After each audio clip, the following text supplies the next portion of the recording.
Bien le bonjour, mon nom est Mathieu Quintal-Toupin et je vais présenter mon portfolio numérique. Juste un petit instant, je vais juste fermer ceci et voilà.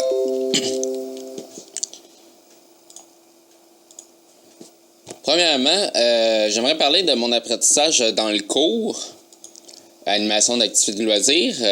J'ai beaucoup appris dans ce cours-ci, beaucoup de choses, beaucoup de documents et de procédures qu'on fait dans des animations de groupes de travail. Pour commencer, le code Morin, je ne connaissais pas vraiment avant beaucoup le code Morin.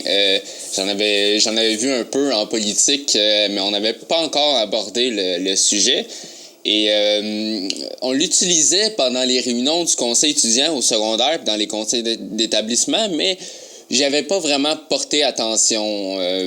J'utilisais les procédures qu'ils utilisaient eux à la base, puis je me souciais pas que ce soit le code Morin. Ce que j'ai appris du code Morin, c'est que il y a avec les propositions, il y a des amendements et des sous-amendements. Comment les placer, à quel endroit on demande un sous-amendement ou un amendement et tout le reste. Le procès verbal, je connaissais un peu déjà le procès verbal, mais c'était pas pareil. Je le faisais à ma façon, à la façon que j'avais appris en faisant dans des conseils étudiants. J'écrivais ce qui se disait, mais c'était pas vraiment ultra structuré comme que on a vu dans le cours. Mais ça m'a montré un peu de quoi ça avait l'air un vrai procès verbal, puis à l'avenir, je risque de faire le nouveau procès verbal qu'on a appris en cours. Mon nom verbal, ça j'en ai appris quelques-uns par toi, Julie. C'était assez bizarre, là. J'avais jamais remarqué que j'avais un nom verbal très expressif. Moi, je suis pas le genre de personne qui va bouger tous les mains comme une espèce de défoncé puis tout ça, là. Fait que mon nom verbal, moi, n'a jamais été vraiment très très grand. Pas grand, mais important dans ce que quand je parlais puis tout. Quand j'avais une discussion avec quelqu'un.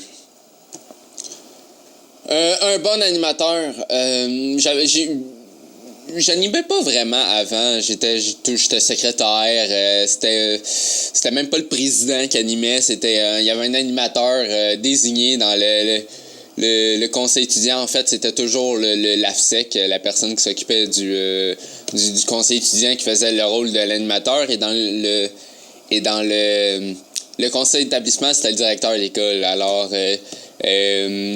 j'ai jamais vraiment été un animateur. Je suis rentré dans la technique, puis j'étais frais sorti de l'usine. Là. Après, vous voyez l'expression, j'ai jamais fait d'animation avant. Puis pour moi, c'était une nouvelle chose, mais j'ai appris certaines choses. Puis comme par exemple, une bonne procédure d'animation, là. Quand que c'est moi qui devais apprendre toutes les procédures correctement quand je faisais un animateur, c'était moi qui devais faire les procédures comme amendement, sous-amendement, les placer, les ramener à l'ordre. Je devais aussi trouver une procédure efficace pour prendre des décisions.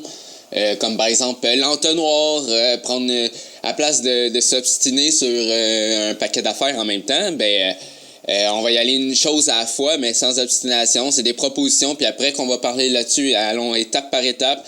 J'ai appris ça dans ce cours-ci, parce qu'avant, c'était un peu n'importe quoi, là, l'animation. Là, on passait sur une affaire, puis on passait 10 heures sur une affaire, parce que ça ressemblait beaucoup à on pourrait dire, les âgés de grève de l'école, là, un peu n'importe quoi. Mon schéma conceptuel du cours qu'on avait fait, le voici. Parce que pour moi, c'était pas mal ça. En gros, c'était quoi le loisir? C'est sûr qu'il manque plus, il y aurait un peu plus de détails, mais j'ai pas eu d'inspiration. Pour moi, qu'est-ce que l'intervention en loisir? En premier, c'est divisé en deux, c'est le loisir et l'intervention. Dans le loisir, on trouve une activité. qui peut être une activité qui est, pour moi, qui est l'OPOR. L'OPOR qui est l'observation, proposition, planification, organisation, réalisation et évaluation. Pour moi aussi, une activité, c'est peut-être un hobby. Ça peut être du sport, du divertissement, ça peut être intellectuel. Ça peut être aussi un service. Le service, c'est plus attaché à une intervention. Qu'est-ce qu'une intervention donne? Ça donne de l'aide, de la joie. On peut donner un service, comme que j'ai dit. Le service peut être adapté à une clientèle. On a un contact humain. Une intervention, ça se fait dans un milieu de vie. C'est quand même gros pour moi, le loisir. Il y a beaucoup de choses qu'on pourrait rajouter à ça, d'autres branches. Mais en général, moi, je trouve que c'est pas mal ça, de mon point de vue. Ce que j'ai appris dans les autres cours, dans la technique, j'ai appris beaucoup de choses. Comme que je vous ai dit, j'ai jamais fait d'animation avec les jeunes, j'ai jamais fait d'animation avec les personnes âgées, j'ai jamais fait d'animation tout court, à part peut-être un peu d'animation lors d'expériences de conseil étudiant ou de bénévolat. Mais pour moi, c'était quelque chose de nouveau. Fait que j'ai appris beaucoup de choses. Comme en professionnel en loisir, c'est là qu'on a appris l'OPOR, qui était l'observation, proposition, planification, organisation, réalisation, évaluation. Ça, je ne connaissais pas cette méthode-là, puis maintenant, je l'utilise à peu près partout. Là. Fait que pour moi, ça a été quelque chose. J'ai vu aussi, dans professionnel en loisir, on a vu aussi toutes les fédérations sportives, le schéma, le classement, fédérations, régionaux, provinciaux, gouvernementales, plein d'affaires là même, OBNL, OBL, tout ça, on a vu ça dans professionnel en loisir, puis ça a été une très bonne expérience. C'était un de mes meilleurs cours que j'ai trouvé, moi, en première session. Après, innovation et créativité, ça a permis de booster ma créativité. Sérieusement, je ne pensais pas que j'en avais autant. Élaboration d'activités de loisirs, on a vu la fiche d'activités de loisirs où c'est ultra structuré. Objectifs généraux, objectifs spécifiques. Tout le plan qu'il faut faire pour créer une activité, pour voir tous les détails, le déroulement, la description de l'activité qui est énorme, là. Puis un schéma, puis tout ça, c'est quelque chose qui est quand même très gros. Perception et tendance, c'est le rapport d'observation. J'avais jamais fait vraiment d'observation. Je suis pas vraiment quelqu'un qui observe beaucoup de choses. Juge, oui, je juge beaucoup, mais je critique beaucoup. Mais l'affaire, c'est que j'avais pas vraiment de structure dans mes observations.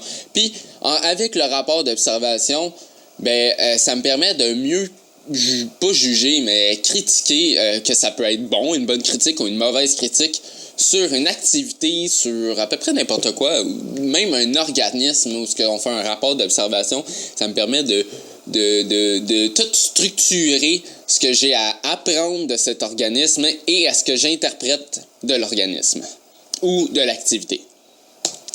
Animation d'activité de loisirs en deuxième session, pour moi, ça a été une expérience formidable où j'ai appris beaucoup d'activités qu'on fait avec les enfants que je ne connaissais pas ou que je connaissais mais que je me souvenais plus à cause que ça fait longtemps que j'ai pas fait de cours pas de cours mais de camp de jour. Alors ça m'a permis de me renouveler un peu puis d'apprendre une nouvelle chose comme les tours de magie ou les ballons, les sculptures de ballons, ça a été quelque chose de formidable. Une belle expérience. Développement de la personne, psychologie, pour moi, ça a été... c'était beaucoup de choses à apprendre, beaucoup de par cœur. Ça a été difficile de s'accrocher, mais... il y a eu beaucoup de choses à apprendre là-dedans. Comme un enfant pense, un bébé pense, comment être dans la tête de la personne. Ça change toutes les choses quand tu as besoin quand tu penses, quand tu travailles avec eux. Tu as un contact humain, là, c'est quand même très important. Puis, développement